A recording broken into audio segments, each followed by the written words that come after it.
আসসালামু আলাইকুম ভাই, ফেসবুকের ভাই বললা ভাই। এই চান আমার কচু ক্ষেত নষ্ট হয়ে যেতেছে। পানি, অনেক পানি, কচু ক্ষেতে অনেক পানি ভাই।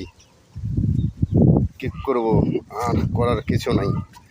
লতিতে একবারে গাছ হয়ে গেছে, এখন আর কিছু করতে পারতেছি না ভাই। এই যে চান কচু ক্ষেতে আমার একবারে নষ্ট হয়ে যেতেছে। অনেক টাকা, প্রায় 35,000 টাকা খরচ ভাই।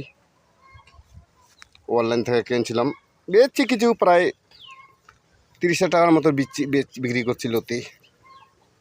এখনও আর ঢোকা যায় না, কি করব, কপালের দোষ। অনেক কষ্ট করে লাগাইছিলাম কচু কচু কচুখান, কিন্তু কপালের দোষ আমার। এই যে চান পারলাম না ঠিক করতে কচু ক্ষেত। চান কত বড় বড় হয়ে গেছে গাছ, ঢুকাই যায় না ভিতরে। পিঁপড়া, প্রচণ্ড পিঁপড়া। নিম্নে 300-400 কেজি লতি বাইর হবে কাটলে, কিন্তু পানি ভিতরে, অনেক পানি।